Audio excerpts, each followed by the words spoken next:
Hi friends, welcome to Sheeba's recipes. ഇന്ന് നമുക്ക് സദ്യ സ്പെഷ്യലായിട്ട് കടലപ്പരിപ്പും നുറുക്ക് ഗോതമ്പും കൂടെ നല്ല ടേസ്റ്റ് ആയിട്ടുള്ളൊരു പ്രഥമൻ ഉണ്ടാക്കുന്നത് എങ്ങനെയാണെന്ന് നോക്കാം. ആദ്യമേ നമുക്ക് കടലപ്പരിപ്പൊന്ന് വറുത്തെടുക്കണം. ഞാനിപ്പം 150 ഗ്രാം കടലപ്പരിപ്പ് എടുത്തിട്ടുണ്ട്. 1/4 കപ്പ് കടലപ്പരിപ്പ് കളർ മാറാതെ ഒന്ന് വറുത്തെടുക്കുക. ചെറിയൊരു ബ്രൗൺ കളറൊക്കെ ആകുമല്ലോ, അതിന് മുമ്പ് തന്നെ എടുക്കണം. ഇതിപ്പോൾ ആയിട്ടുണ്ട്. കടലപ്പരിപ്പ് മൂത്ത് വരുന്നിട്ട് നല്ലൊരു മണമൊക്കെ വരുന്നുണ്ട്. ഇനി നമുക്കിതൊന്ന് മാറ്റി വെക്കാം. എന്നിട്ട് ഇത് ആറി കഴിഞ്ഞിട്ട് കഴുകിയെടുക്കണം. ഇനി ഈ നുറുക്ക് ഗോതമ്പും കൂടെ ഒന്ന് വറുത്തെടുക്കണം. ഞാനിപ്പം 100 ഗ്രാം നുറുക്ക് ഗോതമ്പ് എടുത്തിട്ടുണ്ട്. 1/2 കപ്പ് നിറച്ചുണ്ട്. അപ്പോൾ രണ്ടും കൂടെ 250 ഗ്രാം. 150 ഗ്രാം കടലപ്പരിപ്പ്, 100 ഗ്രാം നുറുക്ക് ഗോതമ്പും. ഇത് മീഡിയം ഫ്ലെയിമിൽ ഒന്ന് ഇളക്കി കൊടുക്കാം. നല്ലതായിട്ടൊന്ന് ചൂടായി ചെറിയൊരു മണമൊക്കെ വരും. കളറൊന്നും മാറരുത്, അതുവരെ ഒന്ന് ഇളക്കി കൊടുക്കുക. ഇതിപ്പോൾ ആയിട്ടുണ്ട്. ഇത് പെട്ടെന്നാകും. കടലപ്പരിപ്പിൻ്റെ അത്രയും സമയം വേണ്ട. മീഡിയം ഫ്ലെയിമിൽ ഒരു 2-3 മിനിറ്റൊക്കെ മതിയാവും. ഇതും ഇനി ആറി കഴിഞ്ഞിട്ട് ഒന്ന് കഴുകിയെടുക്കണം. ഇതിപ്പോൾ ഞാൻ കഴുകിയിട്ടുണ്ട്. കുക്കറിലോട്ട് ഇട്ട് കൊടുക്കാം.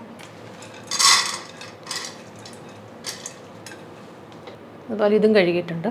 രണ്ടും കൂടെ ഒന്നിച്ച് വേവിക്കാം. വെള്ളം കൂടി ഒഴിച്ചു കൊടുക്കാം. ഇതിലോട്ട് ഇപ്പം 4.5 കപ്പ് വെള്ളം ഒഴിച്ചിട്ടുണ്ട്. 250 ml കപ്പിൽ 4.5 കപ്പ്. ഇത് നല്ലതായിട്ട് വേവണം. ഇനി ഇത് അടച്ചു വെച്ച് മീഡിയം ഫ്ലെയിമിൽ 2 വിസിൽ വന്നു കഴിഞ്ഞിട്ട് ലോ ഫ്ലെയിമിൽ ഒരു 15 മിനിറ്റ് ഇട്ടേക്കണം. അപ്പം നിങ്ങൾ കുക്കർ ഓപ്പൺ ചെയ്തിട്ട് നോക്കുമ്പോൾ വെന്തില്ല എന്നുണ്ടെങ്കിൽ തിരിച്ചും ലോ ഫ്ലെയിമിൽ കുറച്ച് നേരം കൂടെ ഒന്ന് അടച്ചു വെച്ചാൽ മതി. ഇതിപ്പോൾ ഇവിടെ വെന്തിട്ടുണ്ട്. ഈ കടലപ്പരിപ്പ് കുറച്ചൊക്കെ ഇങ്ങനെ മുഴുവനായിട്ട് കിടക്കണം, കുറച്ചൊക്കെ ഉടയ്ക്കാം. നല്ലതായിട്ട് കടലപ്പരിപ്പ് നല്ലതായിട്ട് വെന്തിട്ടുണ്ട്. ഇപ്പോൾ വേവിച്ച് നമുക്ക് ഉരുളിയിലിട്ടൊന്ന് ഒഴിച്ചു കൊടുക്കാം.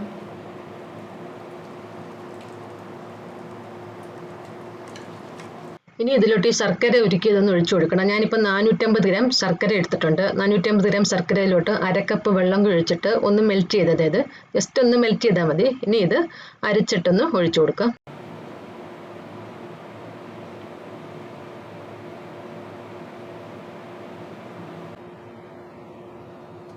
മധുരം കൂടുതൽ വേണമെന്നുണ്ടെങ്കിൽ നിങ്ങൾക്ക് 1/2 കിലോ ശർക്കരയൊക്കെ എടുക്കാം.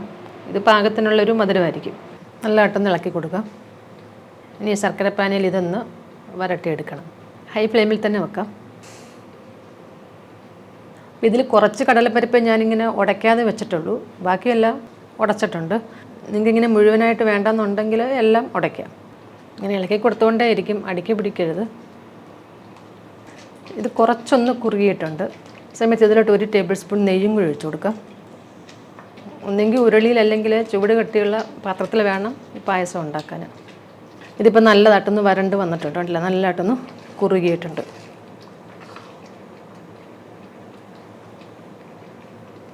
ഈ ഒരു പരുവം വരെ ഒന്ന് ഇളക്കണം. ഈ സമയത്ത് ഇതിലോട്ട് 1/2 ടീസ്പൂൺ ഏലക്ക പൊടിച്ചത് ഇട്ട് കൊടുക്കാം.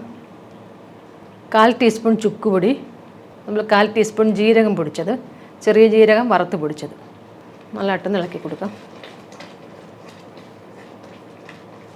ഇനി ഇതിലോട്ട് തേങ്ങാപ്പാൽ ഒഴിച്ചു കൊടുക്കണം.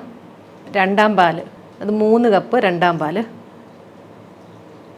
250 ml കപ്പിലാണ് ഞാൻ 3 കപ്പ് എടുത്തത്. നല്ലതായിട്ടൊന്ന് ഇളക്കി കൊടുക്കാം. ഇപ്പോൾ 2ാം പാലിൽ കിടന്ന് ഇതൊന്ന് കുറുകി വരണം.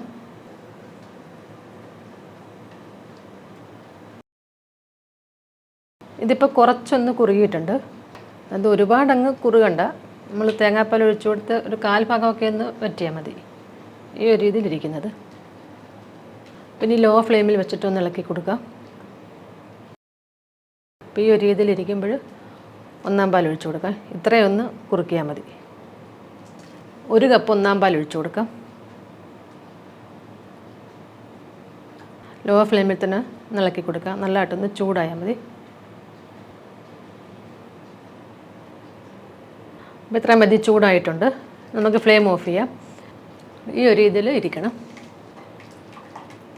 ആറുമ്പോൾ ഇച്ചിരി കൂടെ ഒന്ന് കട്ടിയാകും. ഫ്ലെയിം ഓഫ് ചെയ്യുമ്പോഴേ ഒരുപാടങ്ങ് തിക്കാക്കിയാൽ ഇരിക്കുമ്പം ഒന്നും കൂടെ കട്ടിയാകും. അപ്പോൾ ഇതൊന്ന് മാറ്റി വെക്കാം. പാനിലോട്ട് 1 ടേബിൾ സ്പൂൺ നെയ്യ് ഒഴിച്ചു കൊടുക്കാം.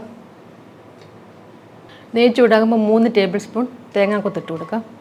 ഇത് ചുമക്കെ ഒന്ന് മൂപ്പിച്ചെടുക്കാം. അത് ഗോൾഡൻ കളറും കഴിഞ്ഞിട്ട് ശകലം കൂടെ ഒന്നാകണം. ഇതിപ്പോൾ കളറൊക്കെ ഒന്ന് മാറിയിട്ടുണ്ട്. ഇനി ഇതിലോട്ട് ഈ അണ്ടിപ്പരിപ്പ് ഉണക്കമുന്തിരി ഇട്ട് കൊടുക്കാം. ആദ്യമേ അണ്ടിപ്പരിപ്പ് ഇട്ട് കൊടുക്കാം. ഒരു 10 എണ്ണം എടുത്തിട്ടുണ്ട്, രണ്ടായിട്ടൊന്ന് കട്ട് ചെയ്തിട്ടുണ്ട്.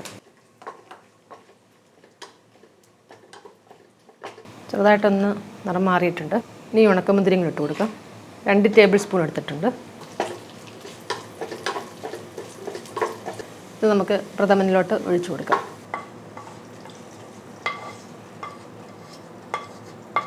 ഒന്ന് ഇളക്കി കൊടുക്കാം. മാറിയപ്പോൾ ഇച്ചിരി കൂടെ ഒന്ന് കട്ടിയായിട്ടുണ്ട്. പക്ഷേ ഈ ഒരു രീതിയിൽ ഇരിക്കണം. നല്ല ടേസ്റ്റായിട്ടുള്ളൊരു പ്രഥമനായത്. ഈ നുറുക്കും ഗോതമ്പും ഈ കടലപ്പരിപ്പും കൂടെ സൂപ്പർ ടേസ്റ്റായിട്ടുണ്ട്. നിങ്ങൾ ഈ സദ്യയ്ക്ക് ഉറപ്പായിട്ട് ഒന്ന് ട്രൈ ചെയ്ത് നോക്കണം. ഇപ്പോൾ വീഡിയോ ഇഷ്ടമായെങ്കിൽ ലൈക്ക് ചെയ്യാനും ഷെയർ ചെയ്യാനൊന്നും മറക്കരുത്.